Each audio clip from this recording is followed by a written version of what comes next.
começar uma série de alguns vídeos, vão ser uns vídeos mais curtos provavelmente, mas me deu uma ideia de ler alguns trechos de livros que tem a ver um pouco com a roça, né? com o campo, com o plantio de comida, lavoura, essas coisas. Aqui não tem lavoura, tem só uns canteirinhos aqui, que eu mostrei nos vídeos anteriores, né? Como é que eu estou fazendo.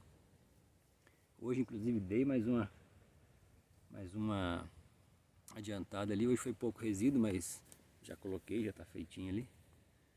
E então resolvi ler alguns trechos de livros, né? E utilizando esse cenário natural aqui para a gente poder gravar.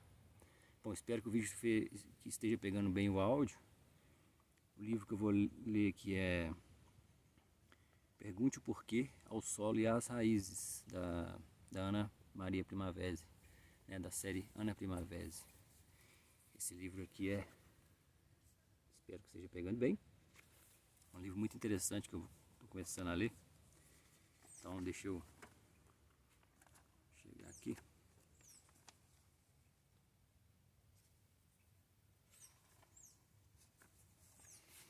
Então vou começar aqui.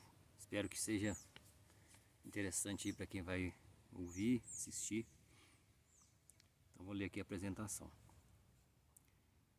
Ao ter a oportunidade de ler o livro Pergunte o Porquê ao Solo e às Raízes, pude constatar com grata satisfação que Ana Primavesi conseguiu resumir toda a sua obra de forma facilmente entendível e compacta, apresentando exemplos de problemas do campo e sua resolução, avaliando estruturas locais simples. A autora inicia a obra reforçando os conhecimentos agroecológicos fundamentais para que se possa conduzir sistemas de produção eficazes, produtivos e lucrativos. Procura chamar a atenção para os pontos ecológicos estratégicos que necessitam ser considerados tanto pela agricultura conservacionista quanto pela agricultura orgânica, bem como alerta sobre o problema do uso de pacotes tecnológicos prontos, recomendando que se estudem as estruturas, solo, raízes e biodiversidade agrícola e natural, que precisam ser bem conhecidas, avaliadas, corrigidas, combinadas, conservadas ou melhoradas para se obter êxito na atividade agrícola. Este livro responde bem ao problema abordado por Yaner Barian em seu livro Making Things Work, que se refere ao aumento da complexidade das estruturas e processos dos ecossistemas antropizados, resultante da evolução da sociedade e da atividade humana. Segundo esse autor, para o gerenciamento eficaz dessa complexidade, não é mais suficiente organizar as atividades como em uma linha de montagem, como ocorre na agricultura convencional, mas é necessário um conhecimento multidisciplinar, sistêmico, em que a gestão não é hierárquica, mas flexível e colaborativa. A agroecologia segue este enfoque, copiando a natureza complexa.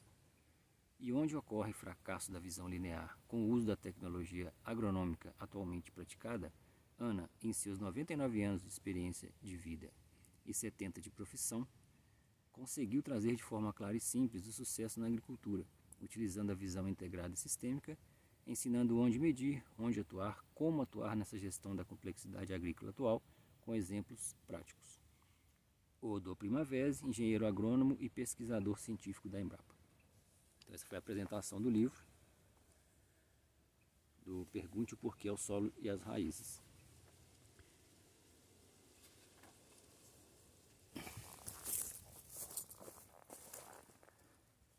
Bom, dando sequência aqui então, vou ler mais uma parte do livro. Pergunte o Porquê ao Solo e às Raízes, né, da Ana Primavesi. Então aqui, ó, Ecologia e o Problema Social. Quem nos salva? No mundo inteiro, a consciência ecológica despertou. A poluição dos rios, mares e ar, terras e alimentos já não é mais somente razão de baderna de alguns ativistas verdes, mas está começando a preocupar seriamente os povos e até os governos neocapitalistas. A saúde humana é cada vez mais afetada não somente pelos resíduos tóxicos, mas também pelo baixo valor biológico dos alimentos, que não nutrem mais. A água doce no planeta diminui rapidamente, deixando os rios secos.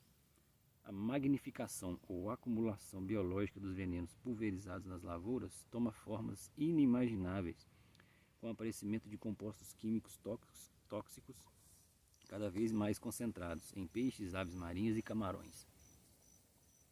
Os oceanos, rios, poços e matas, além das geleiras dos cumes das montanhas e dos polos, estão poluídos. Os buracos da camada de ozônio são cada vez maiores, alcançando o tamanho de 3 vezes a área do Brasil sobre a Antártica e de 5 vezes este tamanho sobre o Ártico, não filtrando mais a radiação solar. Atualmente ocorre a entrada de grande quantidade de raios ultravioleta prejudicando homens, animais e plantas. A cada ano são desertificados mais de 10 milhões de hectares de terras agrícolas em nosso globo. Vou repetir essa frase. A cada ano são desertificados mais de 10 milhões de hectares de terras agrícolas em nosso globo. Em parte por causa da salinização, graças a uma irrigação sem maiores cuidados, em parte pelas queimadas frequentes dos pastos e campos que resultam na falta de matéria orgânica nos solos e, consequentemente, em sua compactação, erosão e no escorrimento da água pluvial. Somente no século XX a temperatura do globo terrestre se elevou em média 1,5 grau, em certas regiões em até 3 graus centígrados. Degelam os polos e as geleiras dos Andes e do Himalaia, e o clima torna-se cada vez mais irregular e extremo. Durante os últimos 50 anos, criaram-se riquezas fabulosas, saqueando os recursos naturais do nosso planeta, e isso foi chamado de desenvolvimento econômico. Não existe mais muito tempo para recuperar as condições adequadas à vida da espécie humana. E se faltar a conscientização e continuar dominando a ganância, este século será o último em que ainda existirão condições de vida superior sobre a Terra. Nosso desenvolvimento está indo em direção semelhante ao destino de Marte, que algum dia também deve ter suportado vida e provavelmente foi sacrificado por um desenvolvimento tecnológico semelhante ao nosso. A tecnologia agrícola destrói os solos, os rios e a água doce no planeta. A mineração polui os rios e destrói as terras. As indústrias, os veículos automotores e a lavração do campo poluem, enriquecendo a atmosfera com muito mais gás carbônico do que ela pode suportar para garantir condições estabilizadas de vida, acentuando o poder do famoso efeito estufa de reter calor. Esqueceu-se de que o ser humano somente consegue criar algo novo transformando algo já existente, que ele encontra na natureza. Ocorre somente a troca de um elemento natural por um civilizatório. Todos os nossos melhoramentos tecnológicos atuais afetam o meio ambiente, ou seja, são antiecológicos porque destroem a natureza, sua estrutura, seus ciclos e sistemas e, com isso, as condições de vida superior sobre o globo, nossa nave espacial, comum a ricos e pobres. Porém, o problema ecológico não tem solução enquanto existir o problema social. Em meados do século XX, existiam 25 milhões de famintos no mundo inteiro. Hoje, 50 anos depois, graças à agricultura de alta tecnologia, somam 842 milhões, sendo que morrem de fome anualmente 35 milhões de pessoas, apesar do progresso econômico, ou graças a ele, com seu efeito concentrador, que beneficia cada vez menos pessoas e sacrifica cada vez mais povos, os excluídos do sistema econômico. Dizem que os ricos teriam de ter compaixão para com os pobres e famintos, fazendo campanhas de cesta básica ou de doações de roupa ou até de casas. Mas esse não é o problema. Não são esmolas dadas pelos abastados por compaixão que as famílias pobres querem. Elas querem uma vida digna, querem ganhar a vida. Será que os mais eficientes em amealhar recursos financeiros simplesmente não são mais capazes de ver o que acontece ao seu redor? Será que eles estão cegos pelo dinheiro e tão aparvalhados pelo bem-estar que não conseguem mais compreender o que ocorre? A miséria não é problema somente dos famintos, mas de todo mundo. Todos sabem que o que mais destrói o meio ambiente é a pobreza e a ganância.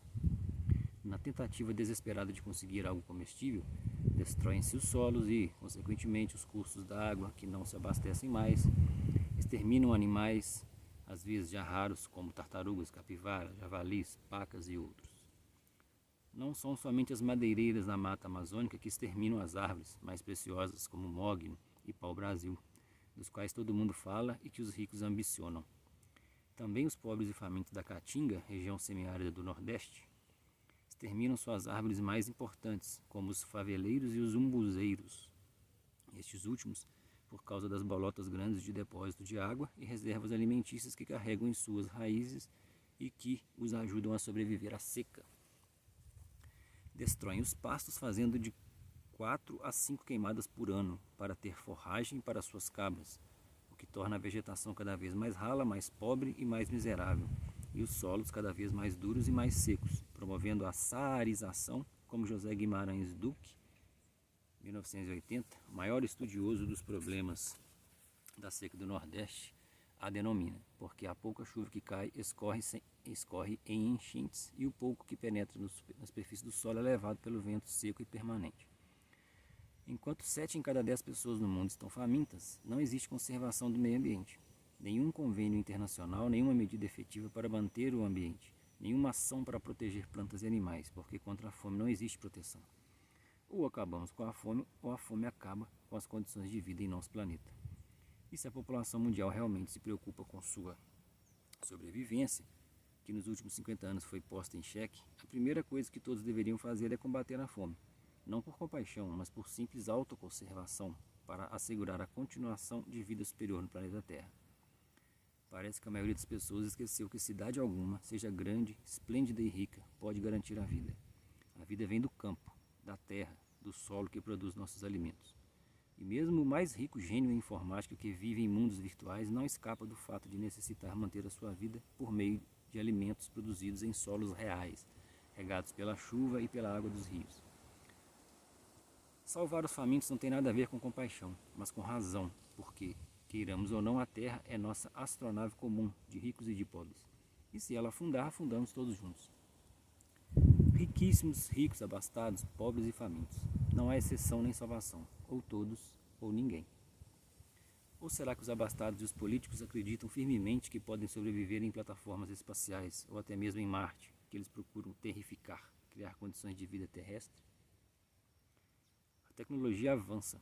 A tecnologia avançada expulsou a população do campo. Dos 75% a 80% que viviam no campo em 1950, restaram 2% nos Estados Unidos, 6% na Europa, 20% no Brasil e 45% na Rússia e, provavelmente, também na China. O restante da população foi expulso pela mecanização e pelos herbicidas. No hemisfério norte, foi a indústria que os recebeu de braços abertos. No hemisfério sul, as favelas. Não que faltassem alimentos. No mundo em que 75% dos cereais e 80% da soja vão para a alimentação animal, não se pode acreditar que falte comida. O que falta é poder aquisitivo ou, como se diz atualmente, faltam educação e empregos para ganhar esse poder aquisitivo. A previsão oficial da FAO 2014 é que haverá sempre mais famintos, sempre mais pessoas em miséria absoluta, sempre mais destruição ambiental. É o fim da vida superior à vista. Se em 50 anos conseguimos destruir tanto, será que a vida superior na Terra conseguirá sobreviver nos próximos 100 anos? Certamente não com a atual política neocapitalista globalizada, nem com a reforma agrária ou sem ela. Existe um caminho, mas somente um: recuperar os solos com cobertura vegetal adequada para que produzam alimentos sadios com o mais alto valor biológico. E esse valor existe somente quando as culturas estiverem sadias, não somente livres de parasitas, graças ao uso de defensivos químicos, orgânicos ou de inimigos naturais. Plantas defendidas permanecem doentes, com baixo valor biológico, não importando o grau de toxicidade do defensivo. Plantas sadias não são atacadas por pragas e doenças /patógenos e não necessitam ser defendidas. Deste alimento com elevado valor biológico, não se necessitam 3 ou 4 mil ou até mesmo 6 mil quilocalorias por dia, mas somente 800 a 1000 quilocalorias dia. Quer dizer, com 1/3 de calorias e do dinheiro, ficamos bem nutridos, como provaram os alemães que, com uma ração de 800 quilocalorias dia, que recebiam depois da Segunda Guerra Mundial, conseguiram reconstruir seu país e fazer dele a 4ª economia do mundo. Se, em vez de globalizar e obrigar todos a comer os mesmos alimentos, regionalizassem os alimentos básicos, plantando o que cresce mais fácil na região, a produção não somente se tornaria mais farta e bem mais barata, como também não necessitaria de transporte prolongado ou, como se diz, de turismo de alimentos, barateando mais ainda o produto. Por 1/4 do preço atual, uma pessoa poderia estar bem nutrida, saudável, forte e inteligente. Seria preciso muito menos área para produzir alimentos e se poderia realizar reflorestamentos adequados. Por meio da proteção contra o vento, a produção dobraria. Repetindo, por meio da proteção contra o vento, a produção dobraria. Com mais florestas, o clima melhoraria. As chuvas se tornariam outra vez mais amenas e mais frequentes, e a produção agrícola seria mais segura e estável. E quando, finalmente, os países tropicais se usarem uma tecnologia tropical em lugar da de clima temperado e, em vez de usar adubos, se cuidar do maior desenvolvimento radicular, as colheitas poderão aumentar até 5 vezes, como o arroz no Maranhão, em Madagascar e na Malásia, onde se colhem, sem 1 grama de adubo químico ou composto e sem um pingo de veneno, 16 toneladas por hectare e até mesmo 20 toneladas por hectare. Na Malásia, uma família de até 16 pessoas pode viver em 1 hectare de terra, não miseravelmente, mas bem nutrida, bem educada, com filhos formados até em universidades famosas. Mas o governo cuida para que o valor biológico dos alimentos seja elevado. Com uma alimentação biologicamente completa, as pessoas serão mais sadias e mais fortes. E como em um corpo sadio mora uma alma sadia, serão mais amigáveis, muito menos violentas, recuperando também seus valores humanos e sua relação para com Deus. Em realidade, toda a natureza e todo o nosso planeta não são dirigidos e organizados segundo as leis do capitalismo, mas segundo as leis divinas. Somente com o solo recuperado combate-se a miséria. E somente com a miséria vencida, controla-se o meio ambiente e se salva a vida superior em nosso planeta. Então esse foi aí o primeiro capítulo do livro. Espero que tenha ficado legal aí. Aí é aquele esquema, né? Se gostou, quiser dar um like, vai ser muito bem-vindo. Se quiser compartilhar, vai ser muito legal também. Faz muito bem para o canal, para mais pessoas poderem ter acesso a essa informação, que a Ana é uma referência nesse assunto. Infelizmente ela faleceu, mas deixou um trabalho para a gente poder entender um pouco mais, né? Tentar aprender e tentar aplicar também. Tá joia? Então é isso aí, gente. Se gostou, dá aí um joinha, dá um curtir, dá um compartilhar. Se quiser comentar também, vai ser bem recebido. Assim que eu puder eu respondo. E é isso. Ferreirada, valeu, fui.